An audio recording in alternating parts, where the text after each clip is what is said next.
Bawiin mong sinabi mo. Wala kang karapatang magsalita ng ganyan. Hindi ako baboy, naiintindihan mo? Naiintindihan mo? O bakit galit na galit ka? Nagbibiro lang naman ako, paring Gerald. Heh! Ma'am Isa, alam kong may gusto kayong sabihin pero uunahan ko na po kayo. Oras na makialam kayo sa buhay namin magtiyuhin, sisiguruhin ko magugulo ang buhay ninyo at isasama kong asawa niyo sa impyerno. Hindi ko lubos akalain na magagawa mo ang kahiyupang ito. Ang taas pa naman ng respeto ko sa iyo dahil akala ko mabuti kang ama. Akala ko isa kang mabuting tao. Nagkamali pala ako. Ipakukulong kita, makikita mo. Auntie Mira, gusto kong gumante. Galit po ako. Galit na galit. Pinatay niya ang baby ko. Parurusahan ko sila sa mga ginawa nila sa akin. Taon 2014. Cagayan. Napabuntong hininga na lamang si Sally habang nakayukom pumasok sa loob ng kanilang silid-aralan matapos na pagtawanan ng mga nakasalubong niyang mga bata. Oh, Sally, napano ka? Wala po, ma'am. May nang iinis lamang. Hayaan mo, pagsasabihan ko sila, ha? Sige na, maupo ka na at magsisimula na ang ating klase. Sa edad na 14 anyos, nasa ika-4 na baitang pa lamang si Sally. Medyo mahina siya sa klase dahil sa kanyang kapansanan. Isa siyang dalagita na nagtataglay ng autism. Subalit ang kanyang lagay ay hindi naman gaanong malubha dahil may kakayahan naman siyang makipag-usap at makipag-ugnayan sa iba. Isang hapon, naghihintay si Sally sa tito niyang si Gerald na may isang batang lalaki ang nambato sa kanya gamit ang isang maliit na sanga ng kahoy. Tinamaan ang kanyang noo na ikinagulat naman ng dalagita. Hoy, Abnoy! Sinong hinihintay mo dyan? Kawawa ka naman. Wala ka nang mama, wala ka pang papa. Bakit mo ba ako inaaway? Hindi naman kita inaano Ayusin mo nga yung pananalita mo. Dalaga ka na tapos kung magsalita ka, daig mo pang 5 taon. Abnoy ka talaga. Bleh! Napayuko na lamang ang dalaga habang kagat-kagat ang kuko ng kanyang kanang hintuturo. Walang maisagot sa bata dahil sa takot siyang baka saktan siya noon. Hoy bata, anong ginagawa mo sa pamangkin ko, ha? Nang makita si Gerald, nanlaki ang mata ng batang lalaki. Takot itong tumakbo papalayo at walang lingon-lingon sa kanilang direksyon. Inaway ka ba ng batang yon, Sally? Opo, tito. Sinaktan ka ba niya? Masakit po dito. Binato niya po. Alam ko na. Para mawala ang sakit niyan, bibili tayo ng ice cream. Gusto mo ba yon? Ice cream? Masarap yon. Salamat po, Tito Gerald. Mula pagkabata, si Gerald na ang tumayong ama ni Sally. Kapatid niya ang ina ng dalagita at nang iwan yon ng nobyo ay nawalan na rin ng gana na buhayin ang kanyang anak. Gusto ng babae na ipaampon sa iba ang kanyang anak, ngunit mariing tinutulan yun ni Gerald at nangako siyang siya na ang aako sa responsibilidad. Simula ng araw na yun, hindi na nagpakita pa ang ina ni Sally at kalaunan ay nabalitaan na lang ni Gerald na namatay na ang kanyang kapatid. Hindi lingid kay Sally ang lahat, ngunit hindi naman nito naramdaman ang sakit ng pag-aabandona ng kanyang ina dahil punong-puno siya ng pagmamahal mula sa kanyang tiyuhin. Pinalaki siya ni Gerald na maunawain at mabait sa kabila ng kanyang kapansanan. Masarap ba yung ice cream mo, Sally? Opo, Tito Gerald. Masarap po ang ice cream. Sa susunod, pag may mang-aaway sa'yo, isumbong mo agad kay Tito, ha? Ako ang bahala sa mga yon. Sabi po ni teacher, babad ang away, tito. Iyoko mapagalitan niya. Tama naman si teacher mo. Masamaan ng aaway, pero hindi naman ako papayag na pag sinaktan ka iiyak ka lang. Kailangan mo ring lumaban para sa sarili mo. Hindi mo palaging kasama si tito eh. Wala naman ako lagi sa school mo para maipagtanggol kita. Tatakutin ko na lang sila, tito. Sabihin ko, susumbong ko sila sa'yo. Yan, gawin mo yan para hindi ka na nila uliguluhin. Oh, sige na, ubusin mo na yung ice cream mo para makauwi na tayo. Tricycle driver si Gerald at sapat naman sa kanilang dalawa ni Sally ang kanyang kinikita. Parang Gerald, birthday ng misis ko ngayon. Daan ka naman muna sa bahay nang makapag-inom naman tayo. Talaga paring Benjo? Susunduin ko pa kasi si Sally. Tamang-tama, doon na kayo maghapunan sa bahay. Basta, pumunta ka ha. Kulang ang tropa kung hindi ka sisipot. Oo naman pare, ikaw pa ba? Sobrang lakas mo sa akin. Excited naman si Sally nang malaman na pupunta sila sa bahay ng kanyang teacher para makiselebrate sa birthday nito. Ang kanyang teacher na si Ma'am Iza ang asawa ng kaibigan ng kanyang tiyuhin na si Gerald. Happy birthday po, Ma'am Iza. Maraming salamat, Sally. Halina kayo rito sa loob. Handa na ang hapunan. Happy birthday, Ma'am. Inimbita po kasi kami ni paring Benjo kaya hindi ko na tinanggihan. Alam mo naman ang asawa ko, Gerald. Lahat kayo mga kasamahan niya ay tinuturing niyang kapamilya. At alam kong ganun din kayo sa kanya. Masaya kong dumating kayo ni Sally ngayon. Matapos maghapunan, nagkayayaan na ang mga kalalakihan na mag-inuman. Sally, dito ka lang kay Ma'am Iza ha? Huwag kang magpapakalasing, Tito Gerald, ha? Oo naman, konti lang ang iinumin ni Tito. Babangka lang ako sa kwentuhan. Nang makatalikod ang tiyuhin, tumulong na si Sally kay Ma'am Iza sa pagliligpit ng mga pinagkainan. Pati sa paghuhugas ay nakibahagi rin siya. Dalagitan na yung anak-anakan mo, pare. Wala ka na bang balak mag-asawa? Mag-asawa? Wala na sa isip ko yung mga ganyang bagay, pare.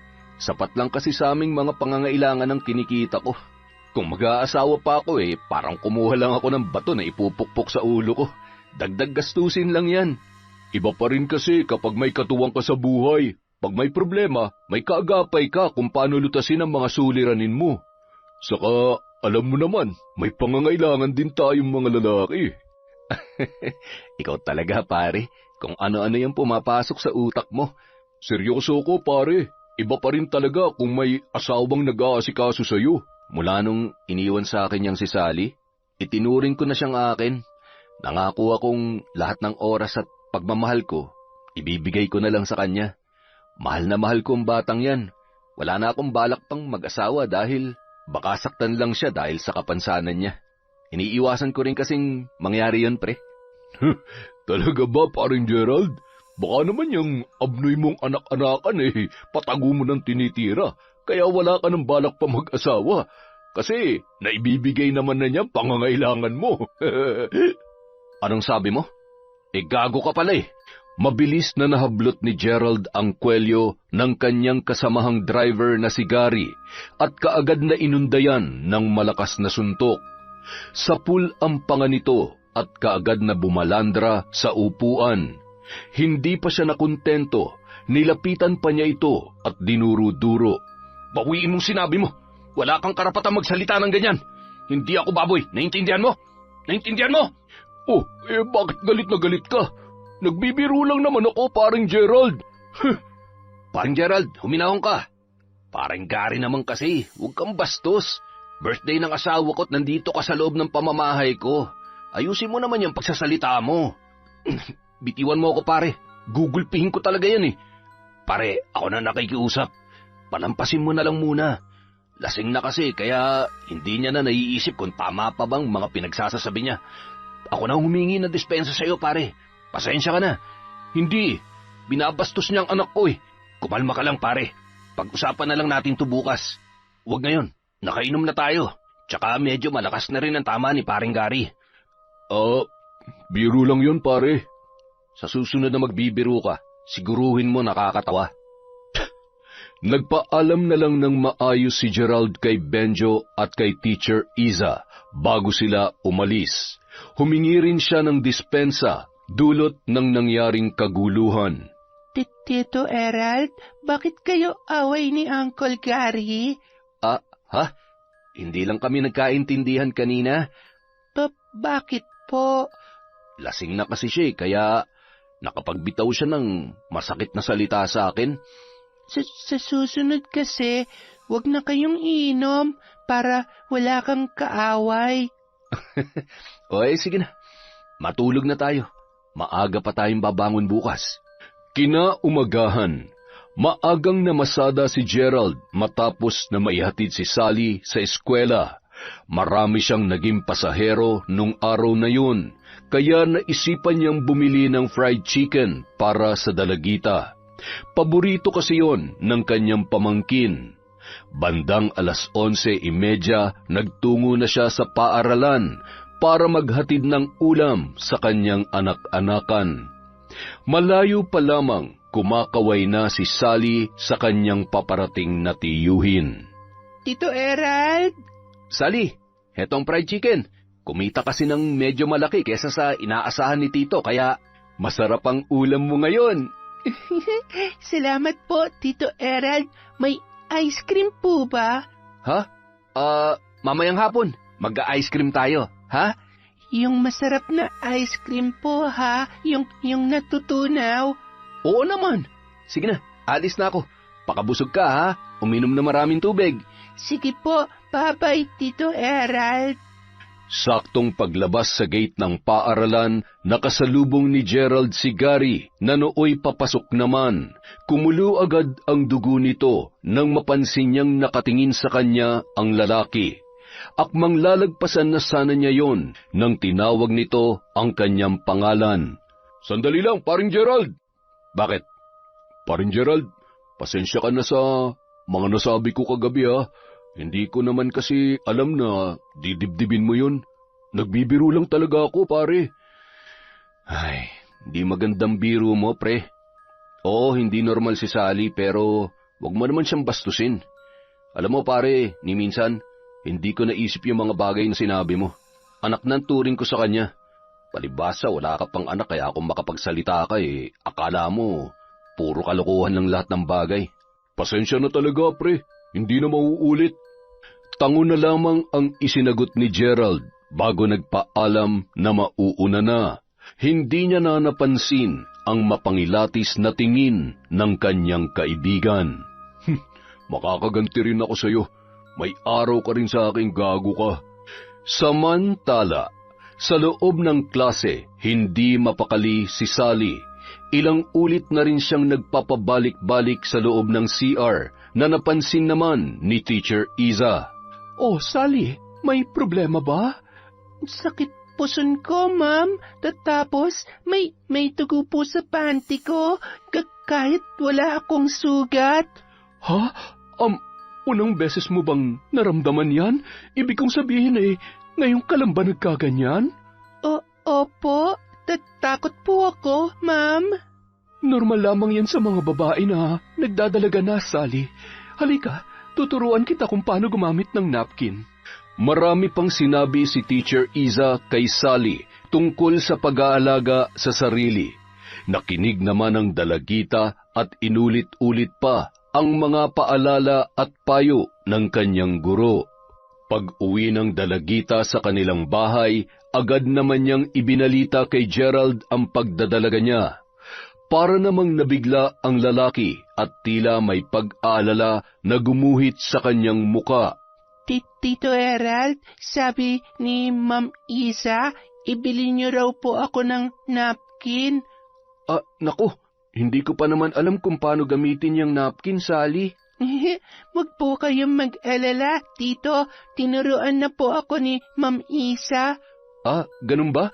Sige, bumili ka na sa may tindahan para may magamit ka. Kinabukasan, tungkol sa pamilya ang naging topic sa aralin.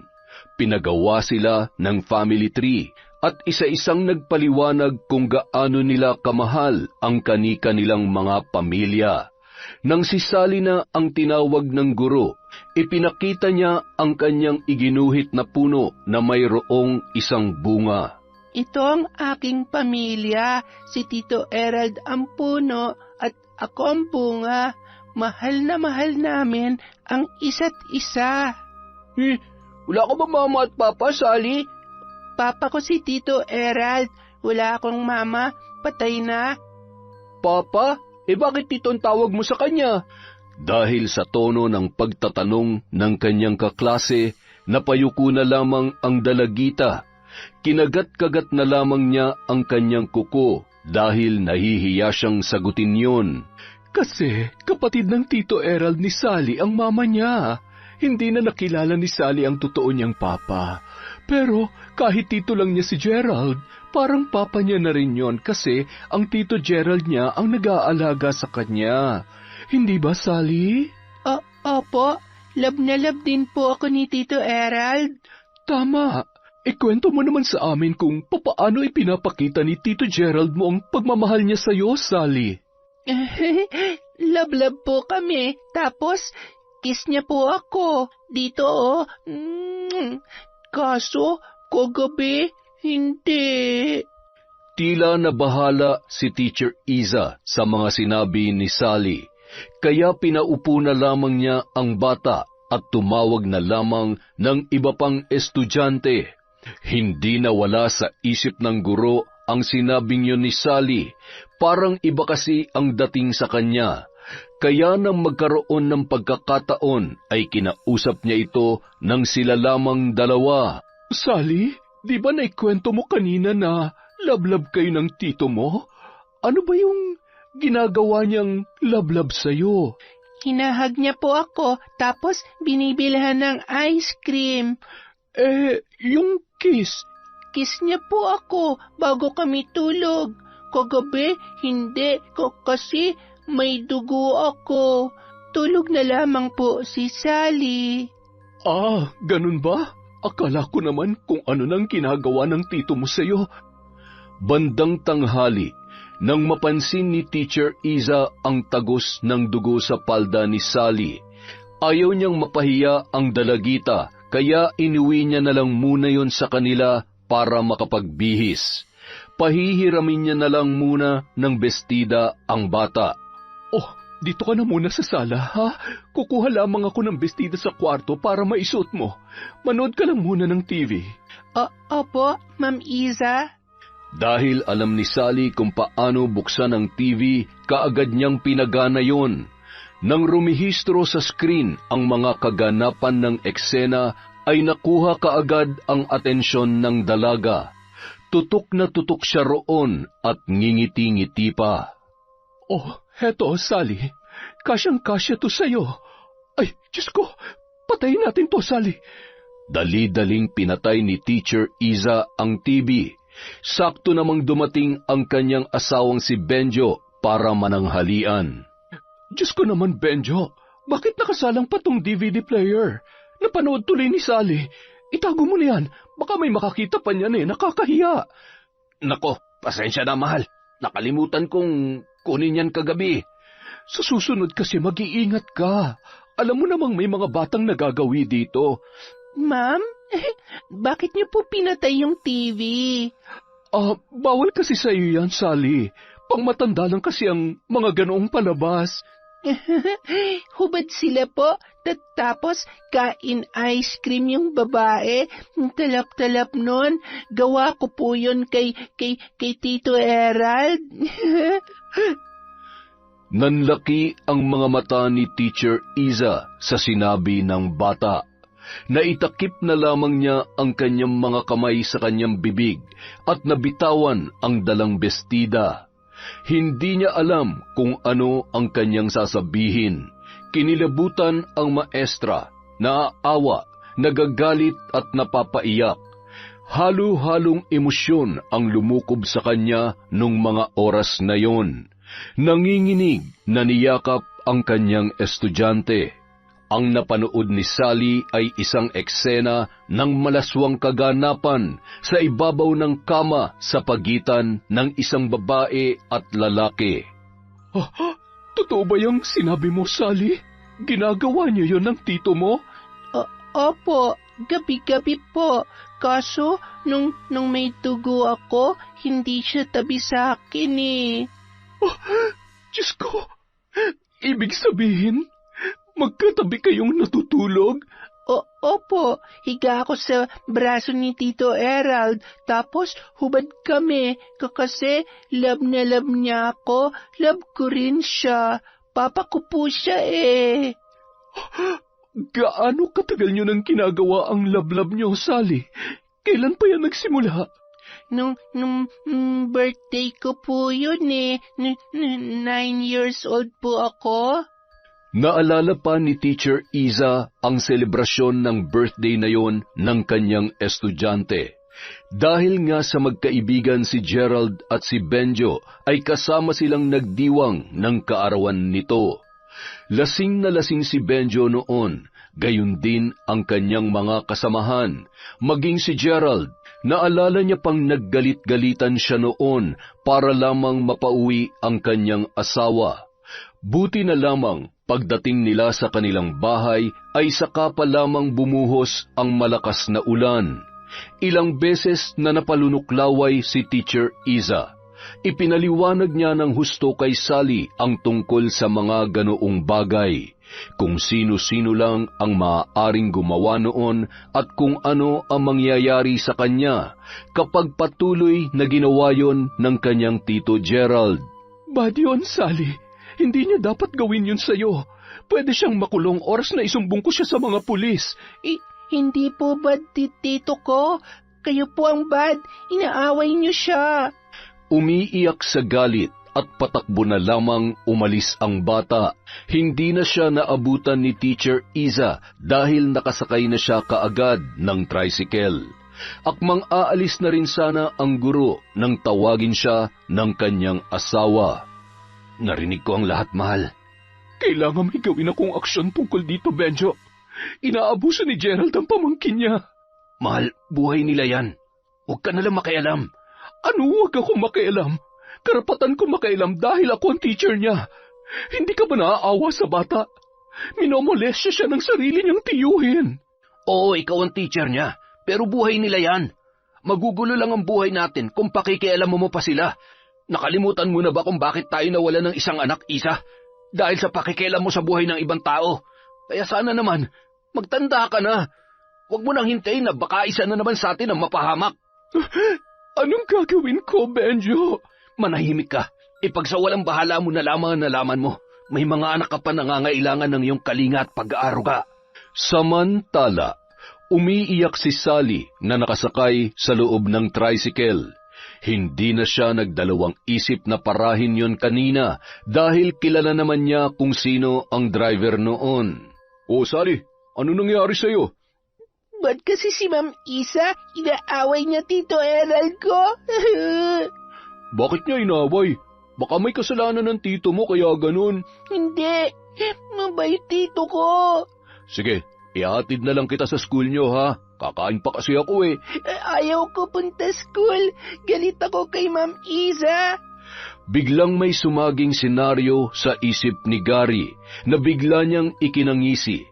Isang plano ang kanyang nabuo nang muli niyang sulyapan ang dalagita. Makakaganti na rin ako sa iyo, Gerald. Anong gusto mong kainin, Sally? Ibibili na lang kita. Lumiwanag ang muka ng dalagita dahil sa kanyang narinig. Ice cream po, 2. O sige, pero bago tayo bumili ng ice cream, samahan mo muna ako sa bahay, ha? May kukunin lang ako doon. Sige po, Uncle Gary. Dinala ni Gary si Sally sa loob ng kwartong kanyang tinutuluyan. Kaagad siyang naghubad ng damit pagkapasok doon dahil sa init ng panahon. Gusto mo bang bigyan kita ng ice cream tapos pera araw-araw, Sally? Gusto ko po. Sige, sundin mo lang ang sasabihin ko ha. Pag nagawa mo, bibili tayo agad ng maraming ice cream. Excited naman ang dalagita at kaagad na ginawa ang utos ni Gary sa kanya. Sanay na sanay naman siya sa gawaing yon, kaya hindi na siya nag-atubiling gawin. Ilang sandali pa, ang bawat sulok ng kwarto na yon ay napuno ng ungol ni Gary at munting halinghing ni Sally. Makalipas ang ilang minuto, lumabas na sila at naghanda ng pumunta sa tindahan na nagbebenta ng ice cream. Nagustuhan mo ba yung ginawa natin, Sally? Opo. Saan mo natutunan yun? Ang galing-galing mo ah. Gawa ko po yun kay Tito Erald ko eh. Napangisi namang tinitigan siya ni Gary mula ulo hanggang paa. Sabi na may tinatago talagang kademonyohan tong si Gerald. Ang galing naman. Lagi niyo bang ginagawa yun? Opo. Sige, sa susunod, pag wala ka ng dugo, iba naman ang gawin natin, ha? Love mo rin pala ako, Uncle Gary? Oo naman, love na love. Halika na, pumili ka na ng gusto mong ice cream, kahit gaano karami. Yung totoong ice cream naman ang kainin mo. Pasado 3:00 na ng hapon nang ihatid ni Gary si Sally sa labas ng paaralan. Hindi na pumasok ang dalagita at dun na lang hinintay ang kanyang tiyuhin. 1 linggo ang lumipas. Kinausap muli ni Teacher Iza si Sally. Sally, galit ka pa rin ba kay Teacher Iza? Tiningnan lang siya ng masama ng dalagita. Ganito kasi yun. Kaya ako nagagalit sa tito mo kasi may ginagawa siyang hindi maganda sa'yo. Mabait po ang Tito Erald ko. Please po, huwag niyo siyang awayan. Hindi ko po kayo bate. Wala nang nagawa pa si Teacher Iza dahil mabilis na siyang nilisan ng dalagita. Ay, naguguluhan ako. Ayaw ko namang maapektuhan ang pamilya ko sa nangyayari sa inyo, Sally. Isang gabi, matapos maghapunan sina Gerald at Sally, naghanda na silang dalawa para sa kanilang pagtulog nang umalulong ang mga aso sa labas. Sally, naghugas ka na ba ng katawan? Opo, Tito Erald. Mabuti naman. Ilang gabi din tayong hindi naglablab. Namimiss mo na ba si Tito? Opo. Kakain ka ulit ng ice cream ngayon. Si Uncle Gary, Tito, iba yung ice cream niya eh. Ha? Si Gary? Teka, bakit mo nabanggit si Gary? Kinain ko rin yung ice cream ni Uncle Gary. Iba po dun sa'yo. Lintik. Bakit mo ginawa yun? Bigyan niya kasi akong pera. Sabi niya, love daw niya ako. Parang ikaw din, Tito Erald. Ang walang hiyang yun. Mapapatay ko siya. Dito ka lang ha. Huwag kang aalis dito sa bahay. Saan ka po pupunta, Tito Erald? Bakit galit ka? Humahangos na tinakbo ni Gerald ang kanyang tricycle. Akmang paaandarin niya na yon nang mapansin si Gary na nakatayo sa di kalayuan. Mabilis ang kanyang mga galaw na tinungo ang kinaroroonan ng lalaki. Nang makalapit, kaagad niyang kinwelyuhan yon at dinuro-duro. Walang hiya ka! Mapapatay kitang hayop ka! Mag-asawang suntok kaagad ang binigay niya rito, ngunit mabilis namang nailagan yon ng lalaki. Sa muli niyang pagpapakawala ng mga suntok ay bumuelo na rin ang kanyang kalaban. Nagpambuno silang dalawa at tila walang gustong magpatalo. Nang magkaroon ng pagkakataon, pumaibabaw sa kanya si Gary at sinakal siya ng mariin. Huwag ka na magbanal-banalan, paring Gerald. Alam ko na sikreto mo. Alam ko na ang pambababoy mo sa anak-anakan mo. Kaya kung ayaw mo makulong, isali mo na ako sa mga pinaggagawa mo. Anong pinagsasasabi mo, ha? Huwag ka na magmaang-maangan pa, bistado na kita. Manya ka rin palang hayop ka. Paano mo nalaman? Naikwento sa akin ng anak-anakan mo at nagdemo pa siya. Tama nga ang sinabi ko noon. Wala ka ng balak pa mag-asawa dahil na ibibigay naman pala ni Sally ang pangangailangan mo bilang lalaki. Tumahimik ka! Oo naman, magiging tikom ang bibig ko Oras na ibahagi mo sa akin ang langit na nalalasap mo, pare. Kung magtitigas-tigasan ka, titiyakin kong sa kulungan ang bagsak mo. Ngayon, ano nang pasya mo, ha? Paring Gerald, ha? Saglit na nakiramdam si Gerald. Huminahon siya at bumangon mula sa pagkakahiga na dagan-dagan ni Gary. Inayos niya ang kanyang sarili at luminga-linga sa paligid. Sinisigurong walang nakamasid. Pasimple niyang tinapik ang balikat ng lalaki at nagsabay na silang pumasok sa loob ng kanyang bahay. Uncle Gary! Sally, maglalaro tayo, ha? Una ko, tapos si Uncle Gary naman ang makakalaro mo. Galingan mo, ha? Sige po. Matapos ang mainit na eksena, biglang naalala ni Gary ang nangyari nung araw na umiiyak si Sally. Sally, bakit ka nga pala nagalit kay Teacher Isa noon nakaraan? Galit kasi siya kay Tito Erald eh. Bastos daw, ikaw Tito. Pwede ka na raw makulong kasi lablab mo ko. Bad daw kasi yun. Bad tong gawa natin. Sabi niya. Tila namanhid naman ang buong katawan ni Gerald sa kanyang narinig. Sinabi mo ba kay Teacher Isang mga ginagawa natin? Opo, iyak nga po siya eh. Hug niya ako tapos galit siya sa'yo, Tito. Kaya hindi kami bate. Aba, pare, kailangan mong gawa ng paraan yan. Mukhang hindi lang pala ako nakakaalam ng sikreto mo. Tumahimik ka nga dyan. Oras na mabulyaso ko, idadamay kita, tandaan mo yan. Teka, solo ka lang nung una tapos ngayon, idadamay mo na ako. Kesa magreklamo ka dyan, mag-isip ka ng paraan kung paano mo ako matutulungan. Nag-aaway po kayo? Bakit po? Hindi kami nag-aaway, Sally. Magpahinga ka na. May pag-uusapan lang kami ni Uncle Gary mo, ha? Good night. Good night po. Samantala, habang nag-aabang ng masasakyang tricycle si Teacher Isa, nadaanan siya ni Gerald. Pinara niya ito para makausap. Nang makasakay na siya, ay sinimulan na niyang magbukas ng usapan. Subalit mabilis na pinaharurot ni Gerald ang tricycle at inihinto yun sa lugar na walang tao maliban sa kanilang dalawa. Matalim siyang tinitigan ng lalaki at mariing nagwika. Ma'am Isa, alam kong may gusto kayo sabihin, pero uunahan ko na po kayo. Oras na makialam kayo sa buhay naming magtiyuhin, sisiguruhin kong magugulo ang buhay ninyo at isasama ko ang asawa niyo sa impyerno. Hindi ko akalain na magagawa mo ang kahayupang ito, Gerald. Ang taas pa naman ng respeto ko sa iyo dahil akala ko mabuti kang ama. Akala ko isa kang mabuting tao. Nagkamali pala ako. Ipakukulong kita, makikita mo. Ah, talaga? Hindi mo pa ako na ipapakulong. Baka mauna nang makulong sa loob ng kabaong ang asawa at mga anak mo. Hayop ka! Wala kang awa! Salot! Sabihin niyo ng gusto niyong sabihin. Pero iisa lang talaga masisiguro ko, ma'am. Magiging payapa po ang mga buhay natin kung magiging pipi at bingi lang kayo. Lalong-lalo na sa pamumuhay namin ng pamangkin ko. Maliwanag ba, ma'am? Kayo na mismo nagsabi, hindi niyo inakala ang kahayupan ko.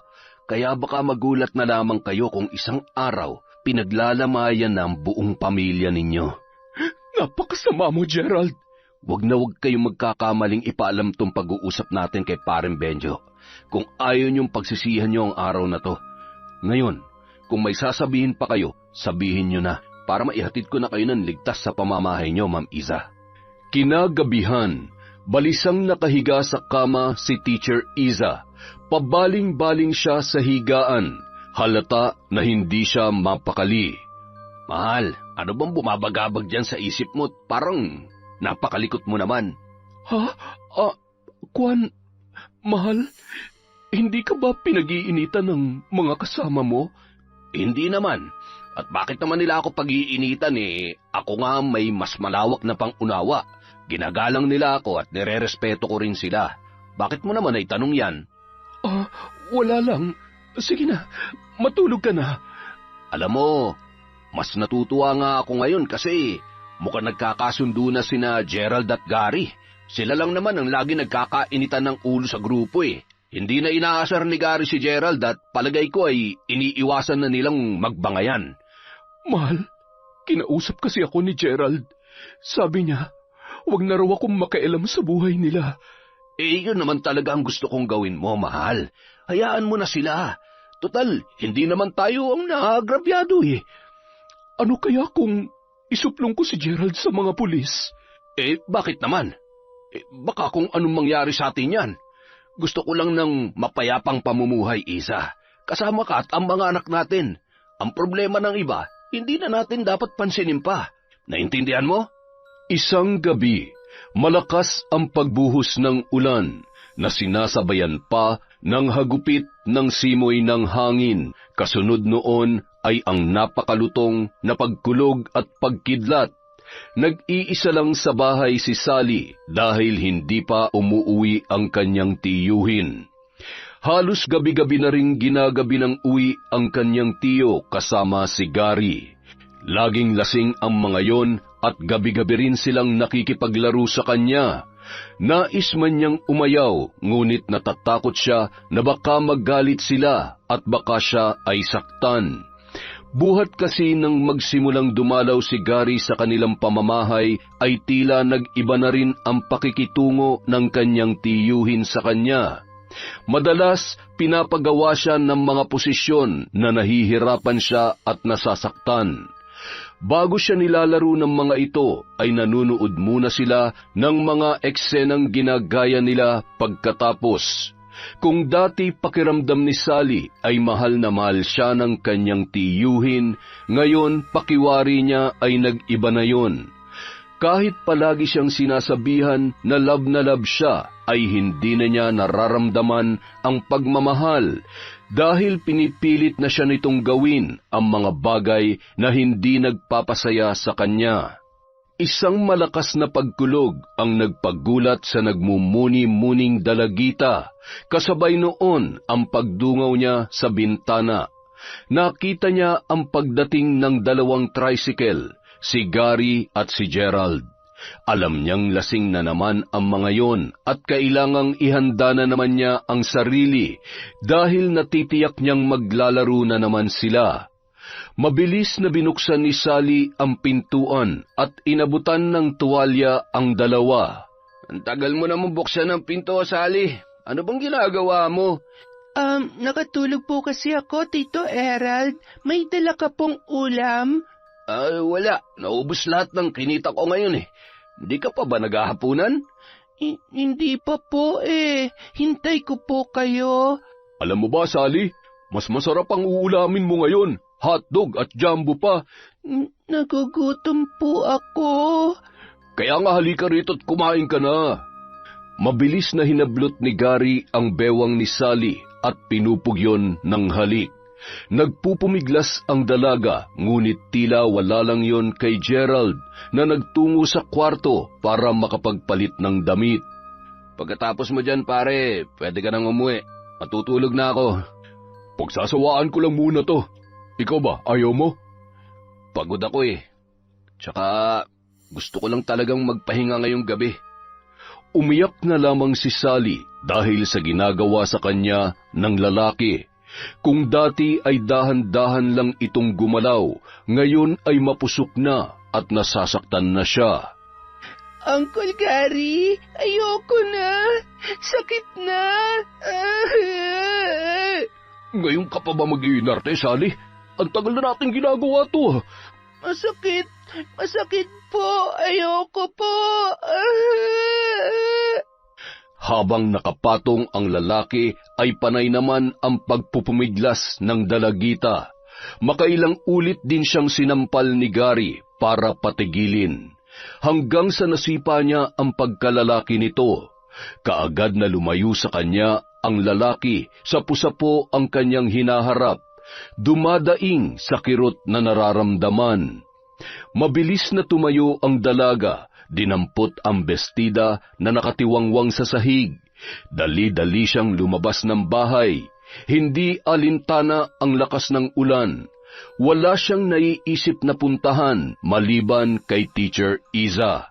Nagtatatakbo niyang binaybay ang daan sa kasagsagan ng malakas na ulan, hangin at matinding kulog.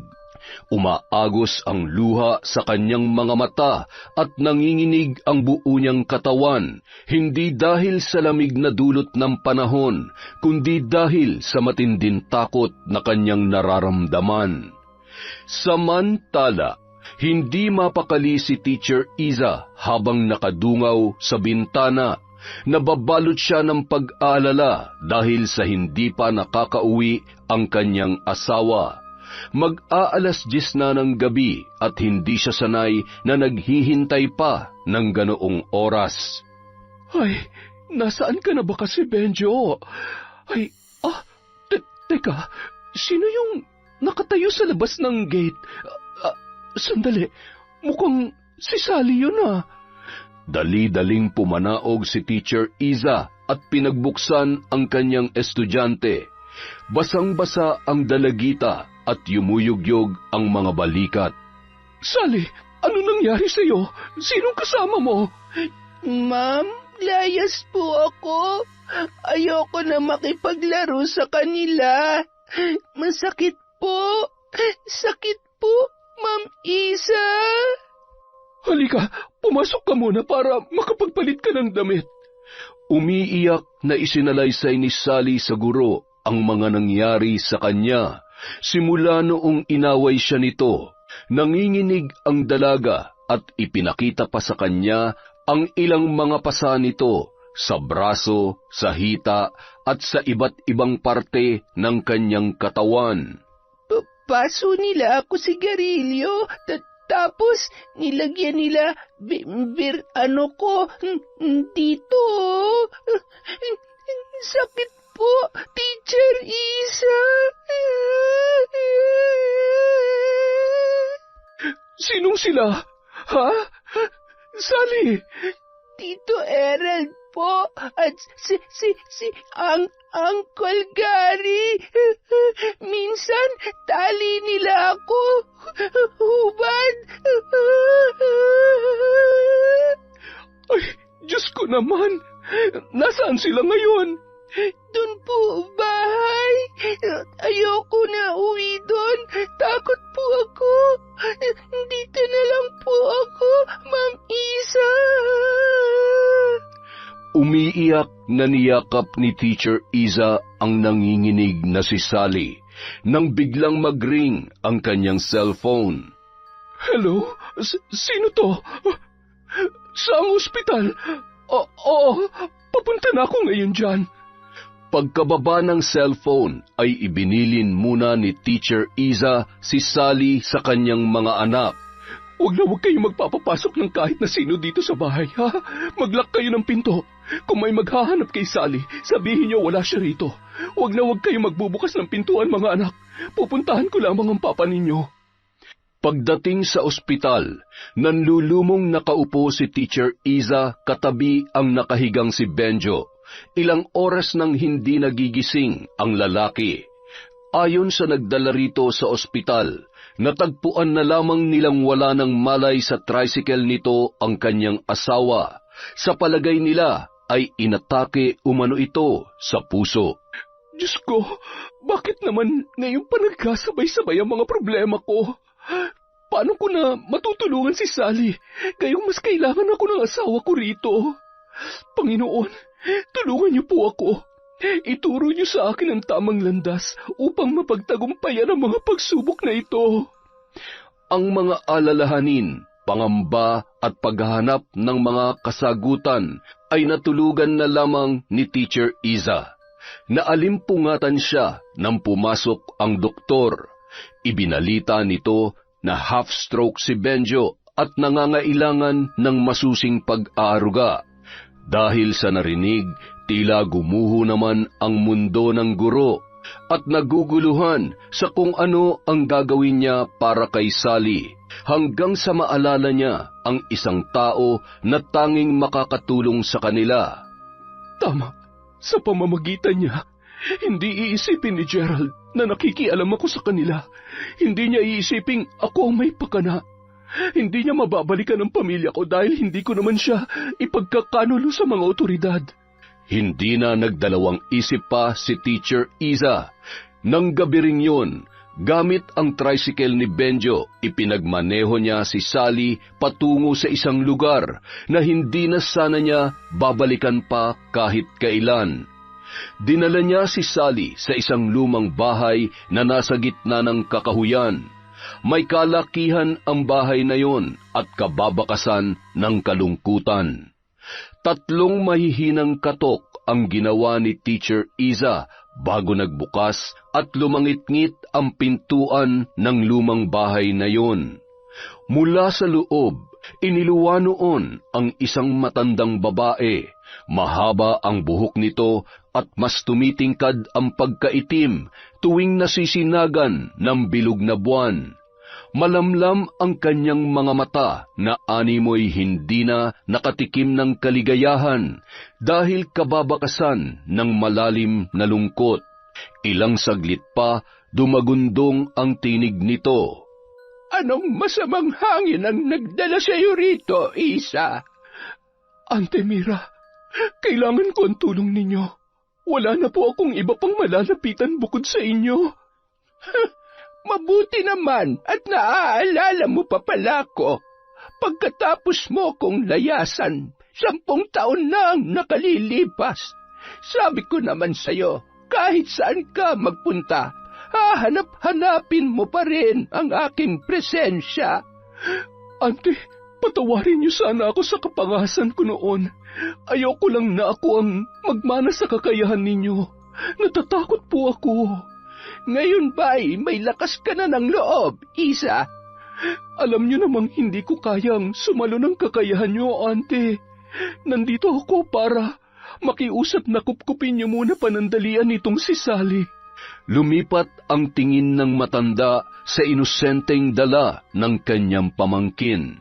Pinakatitigan niya yon ng husto sa kanyang mapanuring tingin mula ulo hanggang paa.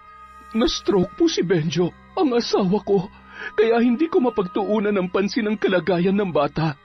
Isa siyang biktima ng kawalang hiyaan. Sariling kadugo niyang lumapastangan sa kanya, Ante. Hanggang ngayon ay tuwag ka pa ring panindigan kung ano ang tama, Isa. Pero sige, mabuti na lamang at dito mo siya dinala.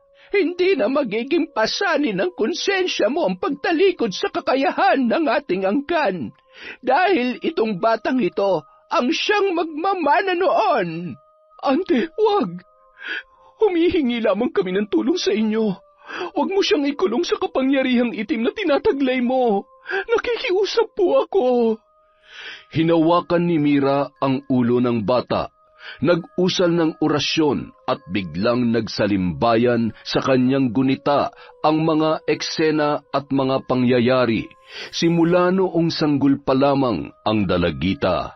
Tuturuan ko ang batang ito kung paano ipagtatanggol ang sarili niya laban sa mga mapangapi. Simula ngayon, Sally, ako na ang magiging pamilya mo.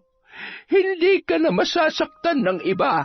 Hindi ka na hahalayin ng paulit-ulit ng iyong tiyuhin at ng kanyang kaibigan.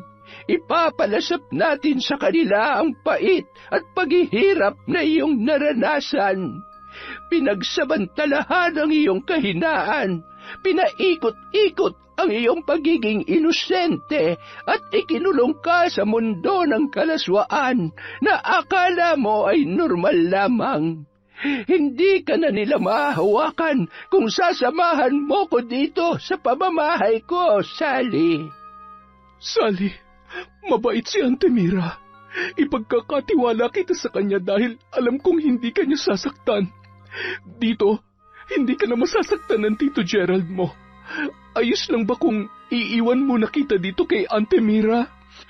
Iiwan niyo po ako, Teacher Isa? Panandalian lamang naman. Pag naging maayos na ang Uncle Benjo mo, pag magaling na siya, kukunin din kita. Tapos, ipapakulong natin ang mga bad na taong nanakit sa'yo.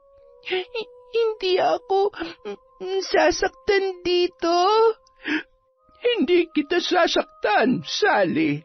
Mamahalin kita at ituturing na parang isang tunay na anak. Ayoko nang bumalik kay Tito Erald. Tatakot po ako. Huwag kang mag-alala. Hindi ka niya makukuha sa akin. Tumango-tango na lamang si Sally at hinawakan ang kamay ni Mira para sumama na sa loob ng bahay nito. Ante, hindi na po ako magtatagal. Baka hinahanap na ako sa ospital. Maraming salamat po, Ante. Natutuwa akong makita ka, Isa. Sana'y hindi ito ang huli. Ipinapangako ko po, lagi akong dadalaw. Salamat po at hindi kayo nagtanim ng galit sa akin.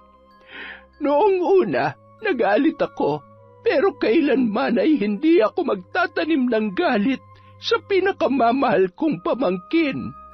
Matagal na kitang sinusubaybayan at hinihintay ko lang na ikaw mismo ang kusang magpakita sa akin, Isa. O siya, gumayak ka na. Malapit nang magbukang liwayway. Makalipas ang 3 buwan, sanay na si Sally sa presensya ni Ante Mira. Mabait yun sa kanya at ang lahat ng mga bagay ay ipinaliliwanag nitong mabuti para madali niyang maintindihan. Itinuring siya noon na tunay na kadugo, binilhan ng mga sariling gamit at ipinaramdam ang pagmamahal. Sa poder ni Ante Mira, naranasan ni Sally ang magkaroon ng isang ina. Ina na gumagabay, nag-aalaga at nagtatanggol sa kanya. Si Ante Mira na rin ang tumayong guro ng dalaga. Hindi siya pinapayagang lumabas ng bahay mag-isa dahil sa pinakaiingatan siya nito ng mabuti. Subalit isang araw, habang nagwawalis si Sally sa bakuran, biglang naningkit ang mga mata ni Ante Mira. Naikuyom ng babae ang kanyang mga kamay at nanginginig sa galit. Pilit niyang pinapahinahon ang kanyang sarili at malumanay na tinawag ang dalaga. Sally, pahawak nga ng tiyan mo. Matapos mahawakan, nanginginig ang kanyang mga kamay na hinaplos ang muka ng dalagita. Nagdadalang tao ka, Sally. Ante Mira, ano po yon? Hindi ko po alam yon. Buntis ka. Nagbunga ang kanilang kawalang hiyaan. Buntis? Ako po? May baby sa tiyan ko? Oo. Ayoko, Ante Mira. Ayoko po ng baby. Hindi natin pwedeng ipalaglag yan, Sally. Ayoko nito. Sa kabilang banda, ilang buwan na ring kinukulit ni Gerald si Teacher Isa tungkol sa kung nasaan ang kanyang pamangkin. Ilang ulit ko bang sasabihin sa iyo, Gerald? Hindi ko alam. Ayoko makialam sa buhay ninyo. Sarili kong ang problema hindi ko masolusyonan eh. Ano ba kasing ginawa mo kay Sally? Bakit siya naglayas? Hindi ko nga rin alam eh. Paggising ko wala na siya. Pati si paring Gary, hindi rin masabi kung bakit bigla na lang umalis si Sally. Baka naman sinaktan niyo. Hindi naman siguro aalis yung bata kung pinagsamantalahan niyo lang. Anong ibig niyong sabihin, Ma'am Isa? Ibig kong sabihin, baka nasasaktan siya sa mga kawalang hiyaan mo, Gerald. Madaling paikutin ang ulo ng batang yun. Saka kahit ginagawa ko sa kanya yun, hindi ko siya sinasaktan ng pisikal. Ikaw lang naman ang malalapitan niya eh. Kasi sinabi mong mali ang mga ginagawa ko sa kanya. Baka nauto mo na siya kaya naglayas. Ay naku, aywan ko sa'yo. Huwag mo nga ako idamay dyan sa mga kagaguhan mo. Oras na malaman kung may kinalaman ka sa pagkawala ni Sally, uubusin kong lahi mo, Ma'am Isa. At uunahin ko ang baldado mong asawa. Kung may kinalaman man ako dyan, siguradong nakakulong ka na ngayon. Isang araw, may nagpahatid na pasahero kay Gerald sa isang liblib na baryo sa karatig na lungsod. Pinakyaw siya at kailangan lang niyang hintayin ang nagsabing pasahero dahil may kukunin lang yung importanteng dokumento sa nasabing lugar. Pasimpleng nagyoyosi si Gerald nang mahagip ng kanyang paningin ang isang pamilyar na muka. Sa kabilang banda naman, kagagaling lamang magpa-check up ni Sally kasama si Auntie Mira. Kailangang alagaan natin ang baby mo, Sally. Makakasama sa kanyang pagkain mo ng kung ano-anong hindi masustansya. Auntie Mira, mama na po ako. Hindi ko alam kung paano. Huwag kang mag-alala. Nandito naman ako para gabayan ka. Aalagaan natin ang baby kasi wala naman siyang kasalanan kung bakit siya nabuo dito sa mundo, hindi ba? Opo, love ko si baby. Mama niya ako. Ay, teka, di ba gusto mo ng mangga? Ayun may bunga mangga nila.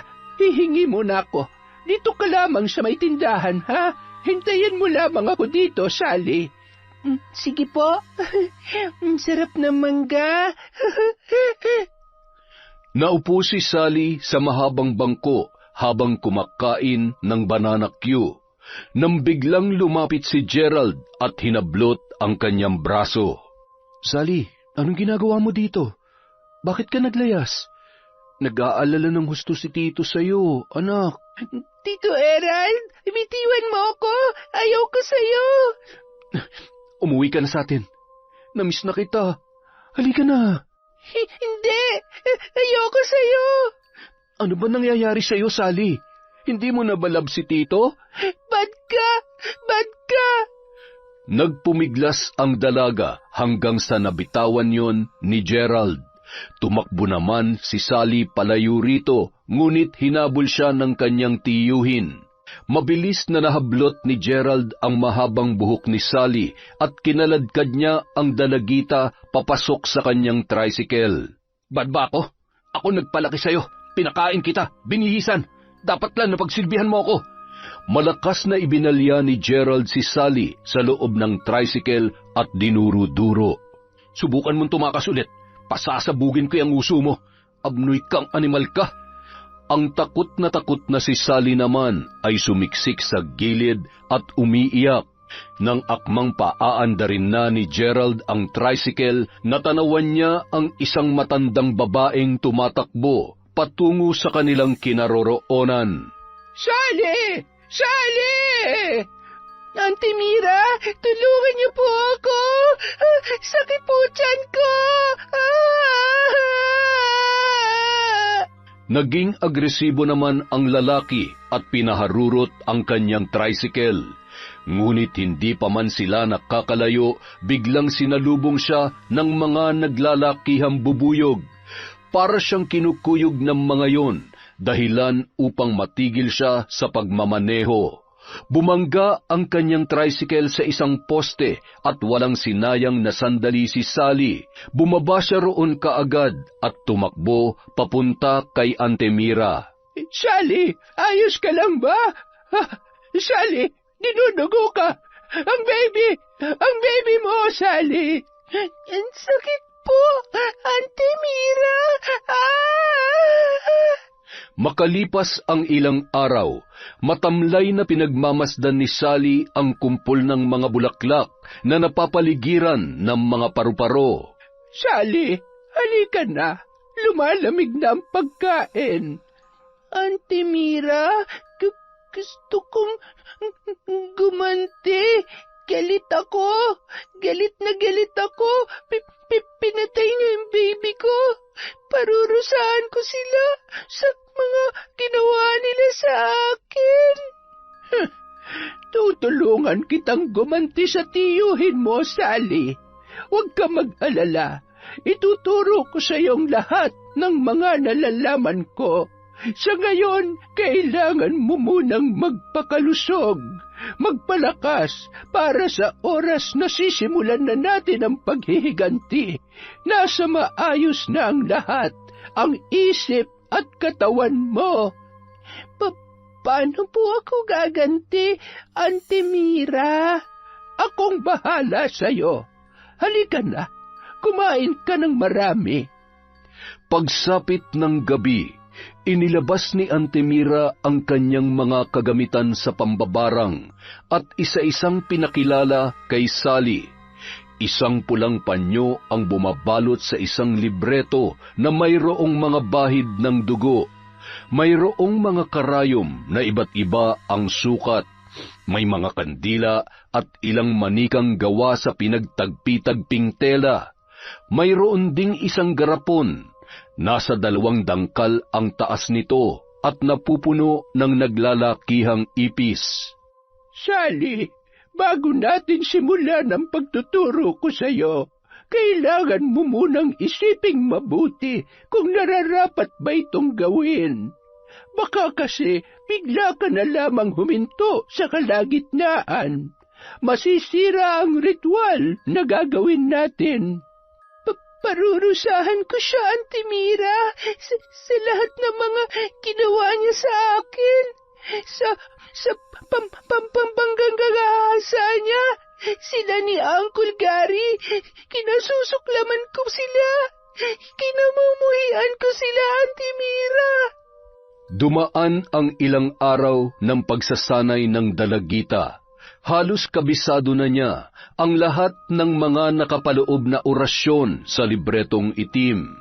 Nakatulong rin ang mga orasyon upang mas masanay siya sa pagbigkas ng mga salita nang hindi na uutal sa tuwing inaaral niya ang tamang pagbigkas ng mga kataga na nakasulat doon. Ngayong gabi, saktong kabilugan ng buwan, pwede mo nang simulan ang iyong paghihiganti sa mga hayop na yon, Sally. Kung kailangan mo ng tulong, naririto lamang ako sa labas ng iyong silid. Salamat po, Auntie Mira. Bumuo ng isang malaking pabilog na guhit si Sally gamit ang isang kulay itim na sinulid. Sa paligid noon, inilatag niya ang mga kandilang itim at puti na nakahilera sa iba't ibang sukat at sinindihan. Sa gitna ay ipinwesto niya ang sarili at ang pulang panyo. Nakapatong doon ang 2 manika na bagong gawa lamang.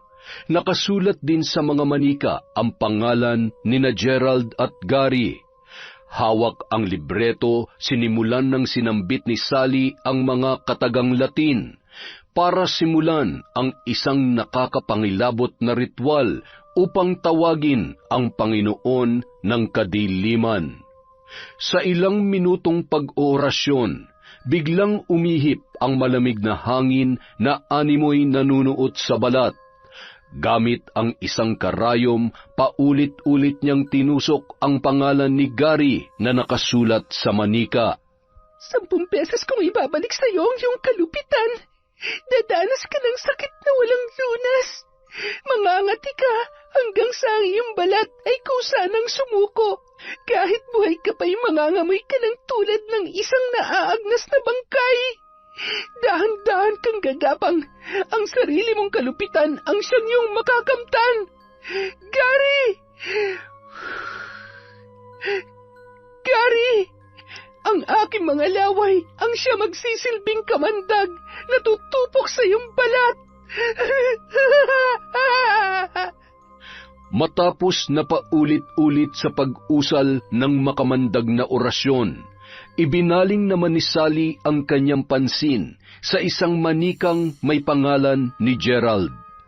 Tito Erald, akala ko ako na ang pinakamaswerteng tao sa mundo dahil sa pagmamahal mo.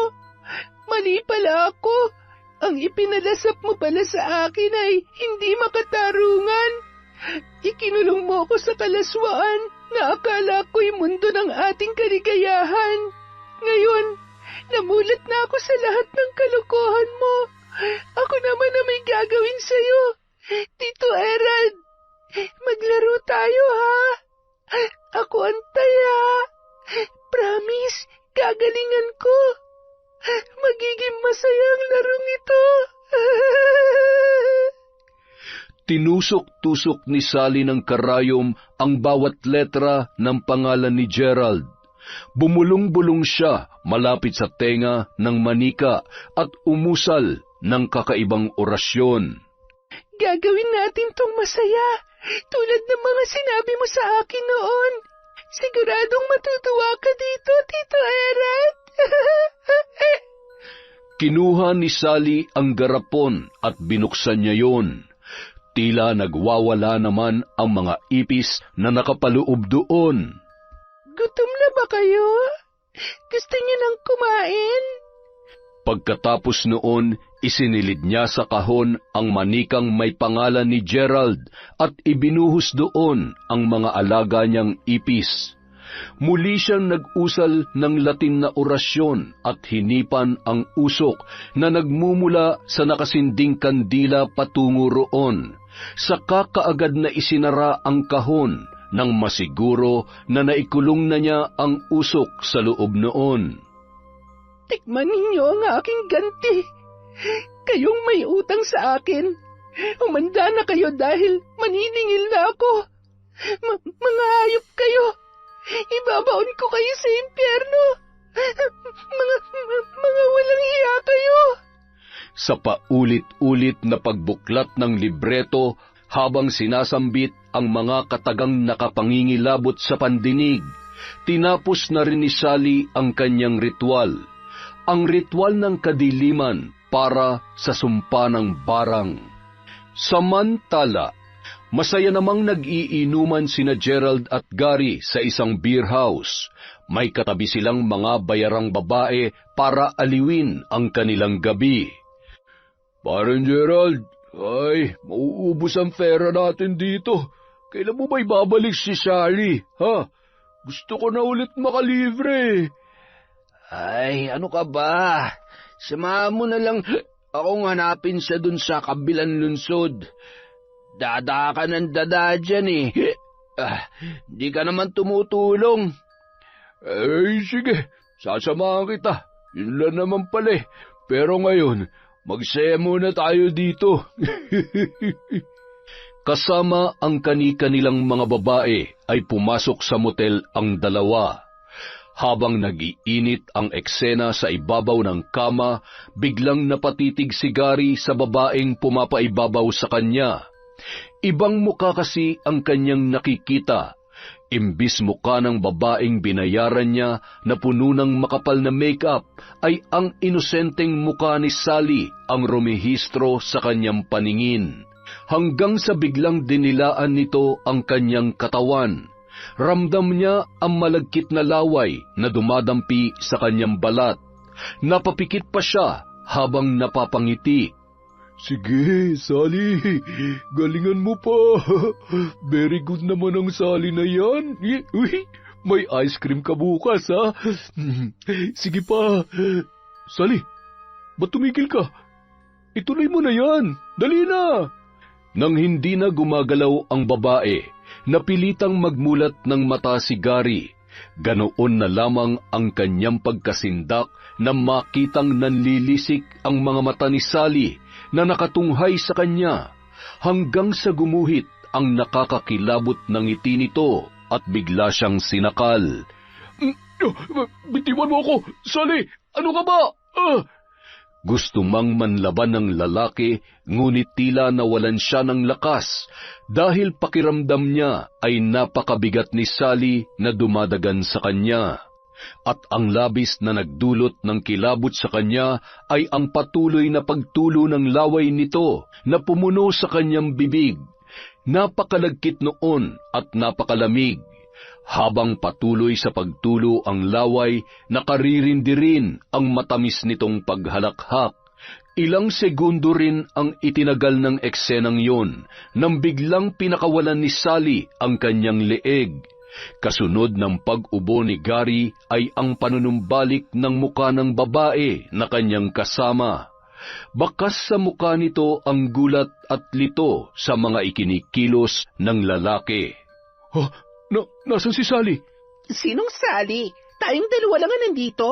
Saka kanina ka pa Sally ng Sally dyan ah. Nananaginip ka yata ng gising. Diyan ka na nga. Uy, teka, saan ka pupunta? Hindi pa tayo tapos ah. Tapusin mo yung mag-isa mo. Kinaumagahan, pasipul-sipul pa na naghahanda si Gerald para pumasada nang makita niya ang kanyang kaibigan. Parang Gary, kumustang galawan natin kagabi? Successful ba? Oy, ewan. Binangungot ako eh. Binangungot? Sa ganda ng chicks mo kagabi, tinulugan mo lang? Abay, sayang naman ang binayad mo dun. Iniwan niya ako. Ito kasing si Sally. Bigla nagpakita. Nakita mo si Sally? Nasaan na siya? Oo, ay, hindi. Ano kasi? Ganito kasi yun. Ikinwento ni Gary kay Gerald ang mga nangyari. Natatawa naman ang lalaki sa kanyang mga pinagsasabi. Lasing na lasing ka yata kagabi Kaya kung ano-ano na yung mga naiisip mo. Hindi malinaw naman na si Sally yun. Kaso, ay, ewan ko nga ba. Pati ako nalilito na rin. Anong plano mo mamaya? Dating gawi? Oo naman, kailangan ko makabawi mamaya. Magkita na lang ulit tayo dun sa beer house Oo ba? Pagsapit ng gabi, nagbihis na si Gerald at nagpabango pa para magtungo sa beer house. Naisipan niyang humarap sa salamin para sipatin ang sarili nang may mahagip na mga ipis ang kanyang paningin. Dahil nakasanayan na niyang makakita ng ganoon, ay binaliwala niya lamang yon. Ngunit nagulat na lamang siya nang biglang lumipad ang isang malaking ipis sa kanyang batok at siya ay kinagat. Mabilis naman niyang nadampot yon at inihagis. Pinagpag niya pa ang sarili para masiguro na wala ng ipis na dumapo sa kanya. Akmang bababa na siya ng hagdan para gumayak na nang nakaramdam siya ng pagkahilo. Kaagad siyang napahawak sa kanyang sentido at napaupo na lamang. Nang subukan niyang itaas ang kanyang paningin, siya ay biglang nalula. Hindi niya alam kung ano ang dahilan. Namamanhid na rin ang kanyang katawan at nahirapan na siyang tumayo. Pinilit niyang gumapang dahil pakiramdam niya anumang oras ay magdidilim na ang kanyang paningin. Ilang segundo ang lumipas, nawalan na siya ng malay. Tila nagbunyi naman ang mga ipis na lumapit sa kanya. Pinaligiran siya ng mga ito mula ulo hanggang sa kanyang talampakan. Ang lahat ay tila sabik na matikman ang kanyang laman. Ang ilan naman ay pumatong na sa kanya at nabalot kaagad siya ng mga yon. Mula sa karimlan, naramdaman ni Gerald ang tila mabigat na puwersang nakadagan sa kanya. Hindi siya halos makahinga at hindi niya maigalaw ang kanyang mga paa at kamay. Mahapdi ang kanyang mga mata at ang bibig niya ay tila punong-puno. Sinikap niyang igalaw ang isang daliri. Pakiramdam niya ay tila may ngumangat-ngat doon, at nang sinubukan niyang sumigaw, doon niya napagtanto na ang laman ng kanyang bibig ay gumagalaw. Pinilit niyang imulat ang kanyang mga mata, at siya ay nahindik sa kanyang nakita. Mga ipis! Bakit? Ano nangyayari? Kasabay ng kanyang pagsasalita ay ang agaran niyang pagbangon. Mabilis na pinagpag ang sarili at natatarantang lumayo sa kumpol ng mga naglalakihang ipis. Dala ng pagkagimbal, matapos na makitang may mga kagat ang ilang parte ng kanyang katawan, napasiksik siya sa isang sulok na parang isang batang musmus na walang kalaban-laban. Takot na takot si Gerald habang nakatingin sa mga yon na umuusad papalapit sa kanya. Lumayan niyo ako! Umalis kayo rito! Sa kalagitnaan ng kanyang takot na nararamdaman, nakarinig siya ng mumunting bulong na tila kumakalikot sa loob ng kanyang tainga.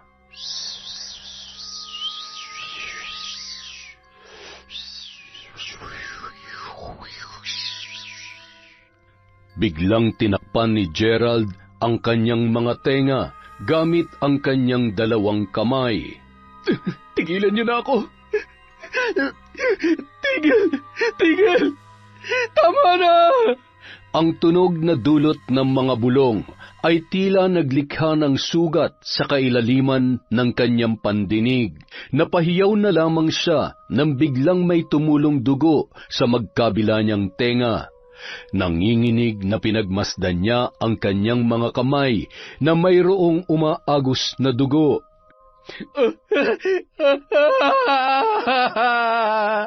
Nang muli niyan tingnan ang sahig kung saan naroon ang mga ipis, ay hindi na niya nakita pa ang mga yon. Makailang ulit niyang iginala ang paningin, ngunit wala na ang bakas ng mga nakakadiring ipis. Subalit naroroon pa rin ang pakiramdam niya na may mga matang nagmamasid sa kanya. Samantala, hindi naman magkanda-ugaga sa pagpahid ng ointment si Gary sa buo niyang katawan. Panay ang pangangati niya na kahit nakailang ulit na siyang maligo ay hindi pa rin nawawala. Nagsimula na ring magkasugat ang kanyang balat nang madaanan ng matinding pagkamot. Naisip niyang magpatingin sa doktor para mabigyan siya ng karampatang lunas, ngunit hindi niya na nakaya pang lumabas dahil parang nalulumpo siya sa sakit ng kanyang mga kasukasuan. Buwisit na buhay to. Nakakuha pa yata ako ng sakit sa paggamit ng kahit na sinong GRO. Baka isa sa kanila may sakit sa balat at nahawa na ako. Mas lalong nakaramdam ng pagkairita si Gary nang sa pagdampot niya ng kanyang cellphone. Para sana humingi ng tulong ay battery empty na yon. Nagkataong nasira pa ang kanyang charger kaya nag-uumapaw ang kanyang inis. Lintik naman ang buhay to. Buwisit! Buwisit! Hindi magkamayaw sa pagkiskis ng kanyang likod sa dingding ang lalaki. Kahit pa dumudugo na ang kanyang mga sugat, ay hindi pa rin napapawi ang kanyang pangangati. Sinubukan niyang buksan ang pinto ng kanyang tinutuluyang kwarto, ngunit hindi niya mapihit pabukas ang seradura noon. Mas lalo siyang nanggalaiti na mapagtantong baka nilak na naman siya ng mga kabataan na naglalaro sa labas.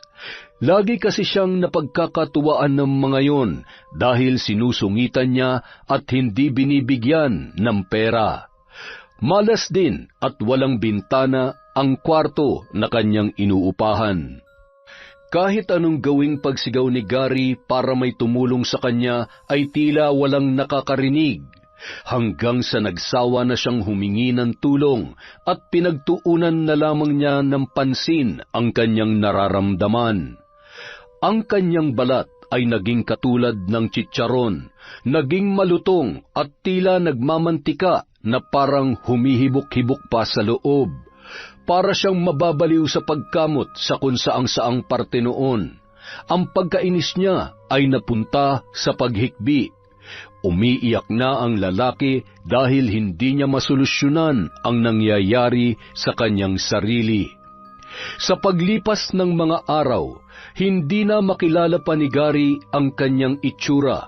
Dala ng gutom, puyat at pagod, naging payat na siya. Punong-puno na ng sugat ang buo niyang katawan. Iba na rin ang kanyang amoy. Tila siya ay nabubulok na. Hapdi, sakit, kirot at matinding pangangati ang kanyang nararamdaman. Bawat segundo, bawat minuto, lalong lumalala ang kanyang kalagayan. Ilang saglit pa, pumasok siya sa loob ng banyo. Hinugasan niya ang sariling mga kamay at napahagulgol na lamang nang makita ang unti-unting nababakbak na kanyang balat, na animo ay naaagnas na. Inaanod yon ng rumaragasang tubig mula sa gripo. Ayoko mabuhay ng ganito. Sawang-sawa na ako. Napasulyap ang lalaki sa lamisita. Nakalagay doon ang isang lighter. Napalunok siya ng ilang ulit. Pagkatapos ay dinampot niya yon. Tinapon niya ang ilang mga pakete ng sigarilyo at sinindihan. Nang magsimulang mag-apoy, unti-unti niyang nilagay ang kanyang kumot at ang ilang mga gamit na madaling kapitan ng apoy. Pagkatapos ay pinaligo niya ang 1 litro ng gasolina sa buo niyang katawan at pikit mata na lamang na tumalon sa lumalagablab na apoy. Samantala, nag-usap-usap ang mga kabataan dahil hindi na nila nakikita si Gary. Hindi naman nakatarangka ang pintuan nito, ngunit nakapagtataka na hindi man lang yun lumalabas kung nasa loob man ang lalaki. Nagulat pa sila nang makarinig ng isang malakas na pagsabog. Nang makitang nasusunog ang kwarto ni Gary, ay natatarantang humingi ng tulong ang mga kabataan. Sa kabilang banda, wala nang pasaherong sumasakay sa tricycle ni Gerald. Inaayawan na siya dahil takot na ang mga yun na baka sila ay madisgrasya. Lagi na lang kasing tulala ang lalaki at wala sa sarili na nagmamaneho. Kung minsan hindi na makausap ng matino dahil parang may kinatatakutan. Kung minsan naman maayos siyang nakikisalamuha ngunit bigla ring pinagpapawisan at nanginginig. Nagmamadali na parabang may gustong takasan. Akala ng iba nalulung na siya sa ipinagbabawal na gamot, kaya kung ano-ano na lang ang mga pinagsasasabi at kakaiba ang kanyang ikinikilos. Ang iba naman ay nagsasabi na baka nasisiraan na ng bait dahil sa biglang pagkawala ng kanyang anak-anakan at mahal na si Sally. Bakit kasi hindi siya magpatulong sa mga pulis para makita niya na si Sally? Ay, baka naman, ibinenta niya si Sally para sa bisyo niya. Kita niyo naman, bangag yung tao. Ay nako, kawawang Sally. Pwede ba? Buti pa buhay niyo na lamang ang atupagin niyo. Huwag na kayo makialam sa kanya. Buhay niya yan, problema niya. Solusyonan niya. Sa loob ng kanyang bahay, nagmumukmuk si Gerald dahil wala na siyang kinikita sa araw-araw. Wala na siyang bigas na maisaing, gutom na at wala na ring nagpapautang sa kanya dahil hindi naman siya nakakabayad. Ilang saglit pa, nakarinig na naman siya ng mga bulong na tinatawag ang kanyang pangalan. Tito Erad! Halika, laro tayo? Sally, ikaw ba yan? Ako nga, Tito Erad. Humanda ka na. Kakain tayo ng ice cream. Biglang may kung anong malikot na bagay ang pumaloob sa pantalon ni Gerald at pumasok sa kanyang brief. Natataranta siyang hinubad yun at tumambad sa kanya ang 3 malalaking ipis na nginangat-ngat ang kanyang alaga. Mabilis niyang pinagpag ang mga yun at inapak-apakan. Ang nilikhang sugat ng mga ipis ay bigla na lamang lumobo, na magayon at nag-iwan ng matinding pagkirot. Paika-ikang naglakad ang lalaki para umupo sa isang silya upang magpahinga. Ano ba ito nangyayari sa akin? Sally! Ano ba itong ginagawa mo sa akin?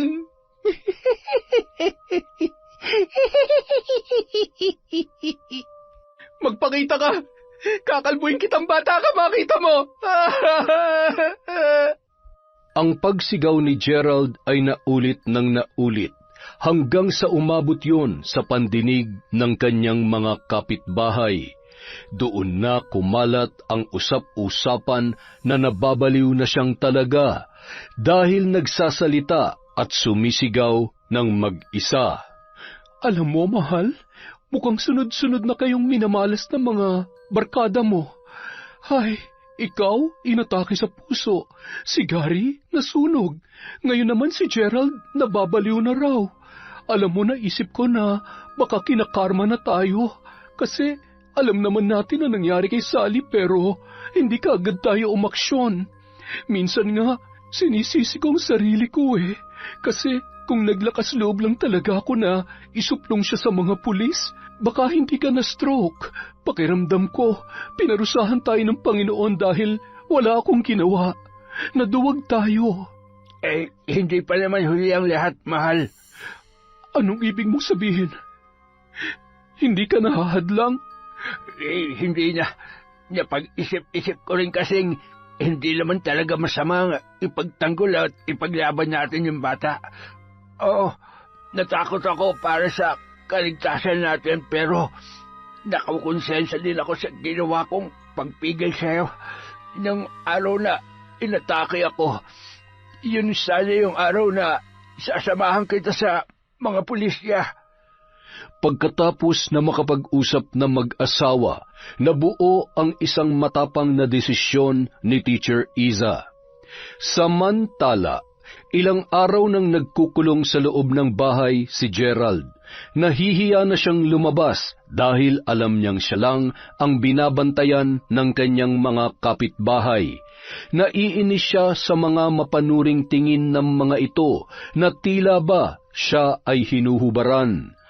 Ang mga bulong-bulungan nila umaabot naman sa kanyang pandinig at nakakapanggigil yon para sa kanya. Ngunit iniisip niya na kapag siya ay nagwala, baka kuyugin lamang siya ng kanyang mga kapitbahay. Kahit nasa loob lamang siya ng bahay, para na rin naman siyang may mga kasama. Pakiramdam niya, hindi siya nag-iisa dahil may mga matang nagmamasid sa kanyang bawat galaw. Hindi na rin siya pinapatulog ng misteryosong bulong na gumagambala sa kanyang isipan. Ilang araw na siyang puyat, walang ligo, walang kain, at ni pag-inom ng tubig ay hindi niya na rin nagagawa. Dahil sa nakakaramdam siya ng matinding pagkabog sa kanyang dibdib, na kahit sa mismong paggalaw ay nagugulat siya. Hindi niya malaman kung ano ang nangyayari sa kanyang sarili. Para siyang nakakulong sa hindi malamang dahilan, sa hindi maipaliwanag na mundo. Mababakas sa kanyang anyo ang matinding pagod, paghihirap at pagkalito. Kahit anong kaluskos ang kanyang marinig, ay abot langit ang kanyang takot. Nanginginig siyang niyakap ang sarili habang nakasiksik sa isang sulok. Madilim ang kanyang paligid dahil sa ang bawat butas na pinapasukan ng sinag ng araw ay kanyang tinakpan. Takot siyang maarawan. Takot siyang makita ng kahit na sino. Titos! Tumigil ka! Tigilan mo na ako!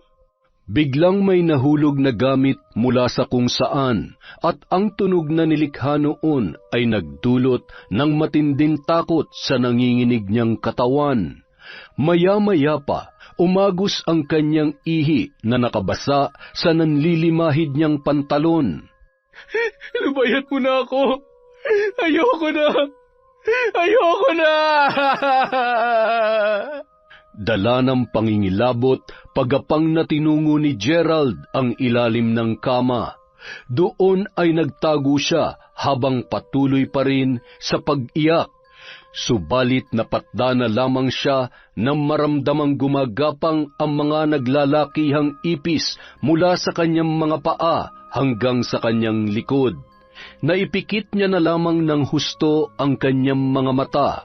Sobrang nahindik ang kanyang sistema. Ibig niyang magpumiglas, ngunit naipit na siya sa ilalim at hindi na makagalaw pa. Binalot siya ng matinding kilabot at panghihilakbot.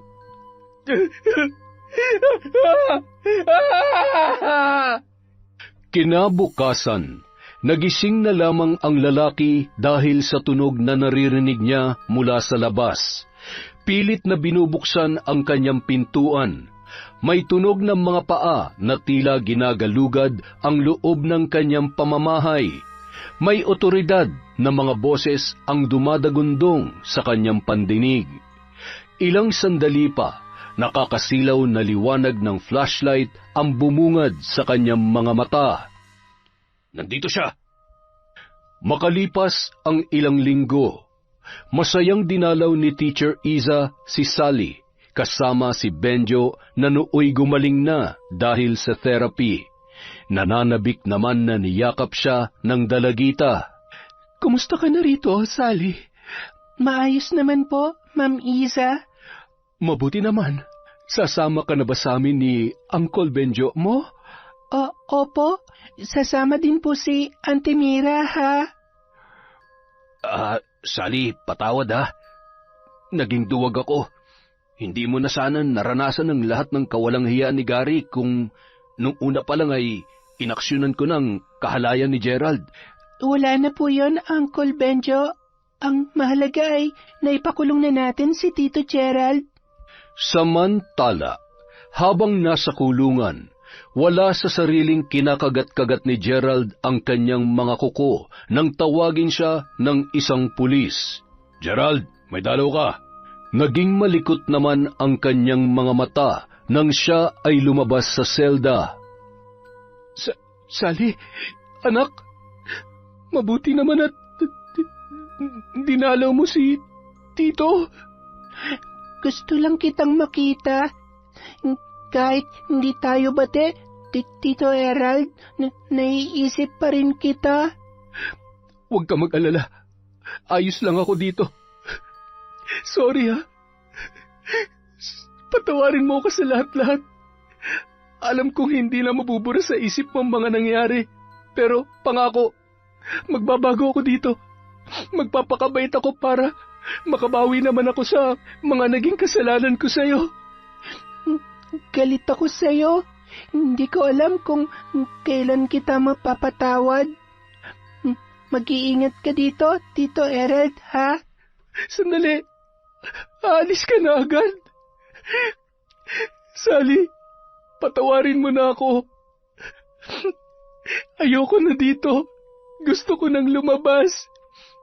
Pasensya na, Tito Gerald. Habang buhay ka na makukulong dito. Huli ko na ring dalaw to. Paalam. Sally! Sally, ayoko dito! Sinasaktan nila ako dito!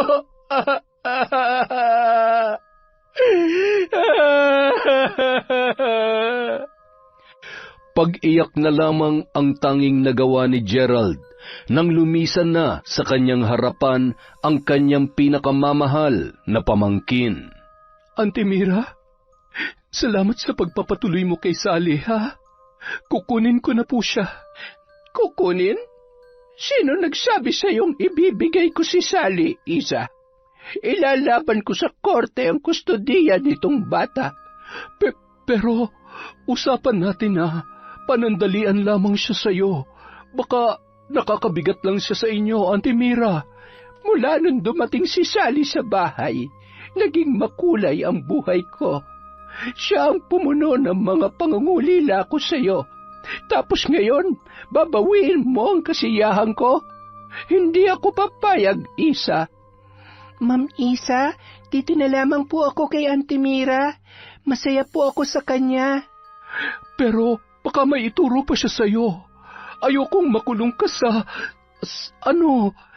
Wala pong masasaktan kung wala pong mananakit sa inyo. Kayo na po ang pamilya ko. Ano? Huwag mo sabihin, Auntie Mira naman. Nakatulong naman yun sa kanya. Saka hindi naman na yun mauulit. Hindi ba, Sally? Opo, basta wala pong mananakit sa inyo. Napailing na lamang at niyakap ni Teacher Isa si Sally. Proud na proud si Teacher Isa sa katapangan mo, Sally.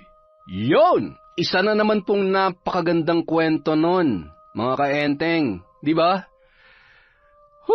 At nakakapagod. Anyway, dahil dyan, meron tayong shoutout. Simulan po natin kay Michelle. Hi, Mitch. Kay Jed Arcelo Resuento. Hi po kay Willie Galvez. Kay Vicky Abot. Hi, Ma'am. Kay Chris Alcantara. Kay Mary Ann Tamashiro. Hello rin po kay Amy Viray. Kay Amy Yong. Kay Sandra Hamja. Hi po sa Bugayong family of Davao. At sa asawa ni Rosalina Bugayong na si Richard. Hi po kay Jeneline Mix Vlog. Hello po kay Joel Marasigan at sa asawa niyang si Bolen. I Love Traveled. Hello. Hi po sa Cabral family from Estela da Silva. Castillo and Reyes family from Cesa. Hi kay Charm Gavan. Kay Charlie Cortezano. Hello po kay Lent TV. Kay Hannah Montero. Shout out po sa Kapampangan vlogger from Hawaii. Hi kay Jing Estrada. Kay Dada Kutin. Hello, cuz. kay Richard Cadano, Joseph Arcalas, kay David Cielo, from Bernadette Arcalas. Hi po kay Alma Naong, kay Earhart The Great Vlog. Hi kay Blue at sa family niya sa Nasugbu, Batangas, Pastor Family. Hello po kay Doris Estander. Hi kay Mommy from Doha, Qatar. Kay Jonas Xiao. Kay Minerva Concepcion. Hi kay Rosette Ersando. Hello. Idol Ashtin. Arandela family from Clarice Arandela. Kay Gina Nicole na taga Cubao sa Don Jose. Ako po taga Socorro. Hi kay Honey Austria. Hello kay Glenda Panayas. Hi kay Agnes Malanag. Kay Glenda Gilado. Kay Maria Luz Soriano. Shout out kay Bernadette Yap from Red Villamor. Kay Annabel Refil. Kay Lourdes Grace Garde. Kay Freenuts Durupan. Hi my honey. Kay Front Row Infinity. Hello po kay Jenmer Garcia. Kay Geraldine Bogo. Hi kay Honey Austria. Kay Lydia Lopez. Kay Marites Nalika. Sa mga construction workers sa Azuela Cove, Davao City, from Barner Baki and Kwentong Aswang Files. Hi po kay Marjorie Dequilla. Hi kay Genevieve Virtusio, kay Reka Jucoy, kay Mel Santarita, Monica Nieves, Lilian Barriga, Jennifer Sacris. Hi kay Cristiani Moncada at kay Lorna Agordo and Manuel Baldonado. Para po sa mga hindi natin nabate, may susunod pa po tayong video. Maraming salamat po mula sa Kwentong Enteng.